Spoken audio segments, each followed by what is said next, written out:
I'm not Big Bird. Bumati po muna tayo. Let's start off with our writers, Lilith and Joma. Magandang gabi po sa lahat ng mga nandito sa Dolby Tent. Nahihiya. Good evening everyone. I'm Joma Namayas.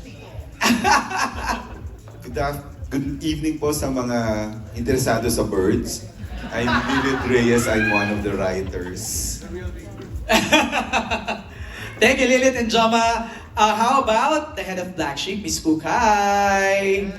Hello, good evening sa lahat po ng mga nandito sa theater with us. Good morning and good afternoon to those who are viewing us sa live stream. So, thank you po for being here. Thank you, Kukay. Let's now go to Miss Chari, creative producer ng Anima. Hi everyone, good evening po. Salamat sa pagpunta and we hope you have fun and thank you sa pag-witness itong press con ng Birdkada. Birdkada. Yun pala yung tawag doon. Kala ko mga birdies. Birdkada pala. Okay. Our director, Direct Victor Villanueva. Hi! Hello. Good evening. Finally, February na after January 45, di ba? So, and we're here and palapit na yung playdate namin and we're so thankful na you guys are here to, you know, witness tong media con na to. So, let's go! Let's go! Let's go! And of course, we have Red. Hello! Hi!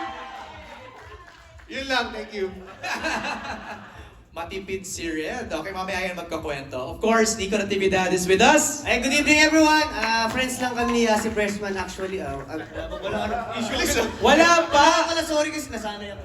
Okay. Mamaya ka sasagot. Gusto mo ng ganyan, ha, Nico, ha? Sige, mamaya ka sasagot.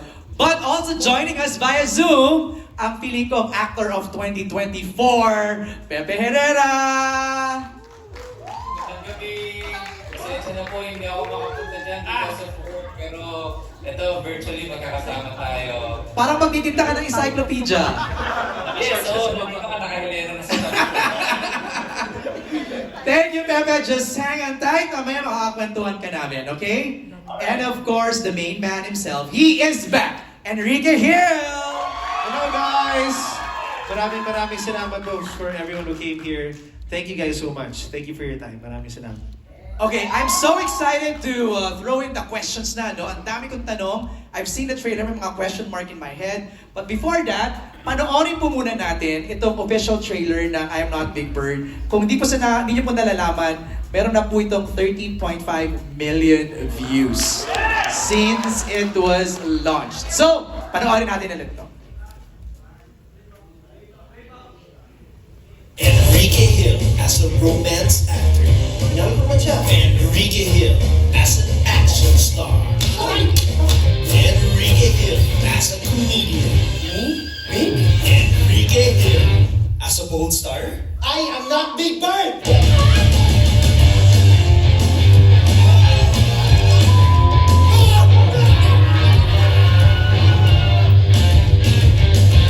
Gawin na lahat. Tagal ko na wala eh. Sure ka ba doon? Sure ka doon sa line mong yun? Gawin na lahat. Oo naman, syempre. Andito na tayo guys eh. Okay, it's time to dare Ken tonight. But, okay, simulan na natin ang ating Q&A. We have our friends from the press here. Siguro doon sa mga hindi pa nakakaalam what the show or what the movie is all about, maybe our writers and our creative producers can give us an idea or, in a nutshell, what I Am Not Big Bird is all about. Nagsimula po siya nung virgin pa ako. Nasa Thailand po ako noon, tapos may advertising event. So, kasama siya yung mga Asian Market. bigwigs ng advertising. That's right. So, yung kasama ko na office mate ko, hindi namin alam bakit pag nag-brunch kami doon sa isang hotel cafe, dinudumog kami ng mga Hapon. So, hindi naman kami pinapasin ng mga Singaporeans, ng mga whatever, Thailand, Indians. Tapos, so hindi namin alam. So, nagtatago na kami dahil kahit saan kami magpunta kasama ng kasama ko, may mga kumukuyog ng mga Hapon. As in, sumusunod sa inyo? Kinikita. Tapos nagpapapicture sa kanya. Sa kasama mo? Oh, tapos naiirita na siya kasi ito na naman yung mga Japanese contingent. So the next year, syempre bumalik kami sa annual event. Nanalo naman kami Okay. bilang ahensya. Finally, pinakita nila yung parang Japanese newspaper sa amin. Nakamukha siya na isang porn actor. Oh. Tapos ang naka-headline, hindi ko maintindihan kasi hindi ako marunong magbasa ng Nihongo Nihongo character. or something. Nakalagay, he is not Big Bird. Ay, he's not something.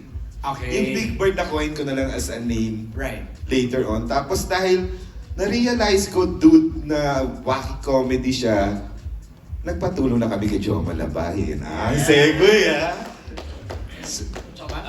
Yes po, yun nga po, yung Big Bird was originally a concept from Lilith Reyes. And then yung dinevelop namin siya with our creatives from Anima and Black Sheep. Tapos ginawa namin siyang parang hindi siya coming of age kasi feeling ko lagpas na kami nibig sa mga coming of age stories. So ano siya, it's more of a self-discovery. Okay. Along with rediscovering na yung friendships na mga nakalimutan mo na, ganyan. So parang, para siyang yung pagtanda at pag-develop ng isang lalaki during that time. Tapos yun, sa mga na-experience niya sa Thailand with his friends. Tapos naisip lang namin, kung bumabiyahe ka sa ibang bansa, tapos nagpagkamalang kang porn actor, Tama. it's a brilliant premise for a comedy. Kasi anything can happen. Barkadang nagtatravel, bigla na lang may sasampal dun sa kasama nyo, hindi na alam bakit. Tapos malalaman eventually Spoil. kung bakit. Wag mo spoil. Panoorin pa rin. Nasa trailer! Nasa Trailer naman yun. Nasa trailer. Pero nga nakakatawa nga yun. Lilith, no? Yung ganong idea na bigla na lang out of the blue, bighasampal sa'yo di ba? Kukay, you wanna say something? Na siguro to add, kasi yung film na to, based dun sa kwento ni Lilith earlier, tapos ito si kuya ko nga pala siya.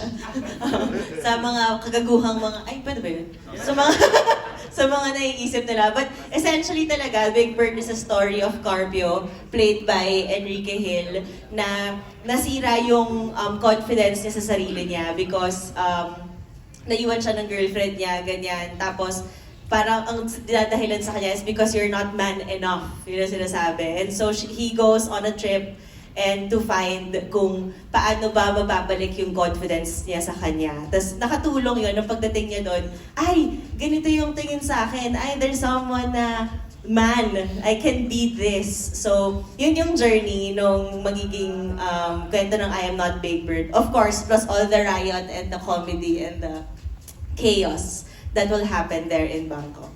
Chari, nung nakita mo at pinresent tong idea na to, anong naging reaction ng Anima? Actually, we were very happy and grateful nung present and pinitch namin ni Lilith yung concept because dito sa Philippines, we're very used to, we love comedy. Mahilig yung mga Pilipino tumawa. And I think wala pang comedy na exploring this kind of topic like, di ba, who would have thought like a guy who has his heart broken tapos biglang pagdating niya on a trip abroad, may kamukha siyang porn star. Nobody dared Actually, wala pa nga. Diba? Yeah. To go that route. But in Anima, we always wanna parang push the boundaries of comedy. And at the same time, it's not just comedy. It's about friendship. And it's something that everybody can relate to. And it will always have a heart. Right. Okay, mapunta naman tayo sa'yo, Ken. Nung na-present sa'yo yung script and na-pitch sa'yo yung kwento, was it an immediate yes? Yes. Yes. Immediate yes. Panoorin daw niya sa 14. Oh, thank you. Thank you. So, walang hesitation? As in, naging interesado ka kaagad? Well, syempre, parang I wasn't really used to these types of projects. Exactly. Diba? Pero sabi ko, I've been out for so long, if I come back doing what I used to do, but it doesn't really make sense. And mahilig ako sa comedy, I'm a big fan of comedy. So sabi ko, tara gawin natin to. I know. So, Okay. yeah. Paano napasama ang ating gang mo dito? Sina Pepe, sina Nico, sina Red, when you got a call that you'll be part of this, what was your initial reaction, Red? Natuwa ako kasi parang una-una I get to work with Direct Victor Villanueva, yung mga fan of his yung mga movies niya before. And then parang sa bucket list ko siya na makatrabaho ng director. Tapos sinabi rin parang Enrique Gil also wants to work with you. Tapos sabi ko, uy, okay, pwede ako mag-negotiate ng mas mataas na TF. Oh my God. Ayun, tinanggap ko na kagad. Nico, ikaw naman. Ayun, syempre, minessage ako ng manager ko na may inquiry nga daw. So nakita ko pala yung title na I Am Not Big Bird. Natuwa na agad ako sa title eh. Bakit? Hindi, syempre parang feeling ko agad na comedy to. Kasi ang pangit naman kung drama, tas yun yung title. Sure ka, comedy ka agad yung Ano, yun yung pumasok sa unang isip pumasok. mo? Parang bagay, Dax ako eh, Dax. Sexy comedy yun, sexy Yeah. comedy. Tapos nung sinabi na si Enrique, syempre, nagulat ako na comeback niya talaga. Right, Tanggap din agad, yes. Pepe, ikaw. Pepe, are you still there? Yes, I'm here. Okay. Oy, wow! Nag-suit na, iba din, ha? Ganda na yung time ng media. Hindi na, parang mag-church service ka lang. Pepe! Yes. Alam ko, ang dami mo nang ginagawa ngayon, no? Sunod-sunod ang mga films mo. They're all blockbuster films. Congratulations! Okay. When you got the call to be part of I Am Not Big Bird, anong naging reaction ni Pepe? Katulad ni Ken, immediate yes ako kagad. Kahit na wala ng TF eh. Yung lang. Hindi, kasi tagal ko nang hindi nakatrabaho si Ken. Plus nagkatrabaho kami, mga baby pa kami. Forevermore. Hindi pa ako tuloy nun. Looking forward talaga ako na makatrabaho siya uli after Forevermore. Tapos sa Thailand pa eh. Paborito ko kasi sa Thailand eh. I love the culture, I love the people. Everything about Thailand. That's right, that's right. Food yes, so why not, diba? Thanks, Pepe. Direct Victor, ikaw naman, when you parang inaayos mo na lahat, no? Medyo hinuhulma mo na yung i-execute nyo nung i-shoot nyo na siya. Kasi kukulit itong mga to, I'm sure, sumakit ulo mo sa mga to. Well, first, nung inano sa akin yung project, nagulat ako na, Enrique Gil wants to do it. Sabi ko, ha? Na parang napabisay ako na. Okay, so you were Tuloy siya. first. You were first chosen to do the project. Tapos sumunod si Ken ang gagawa. Okay. Parang matagal na ito na dine-develop, gano'n. Okay. Then parang, nung sinabi na si Ken gagawa, parang sure yun siya.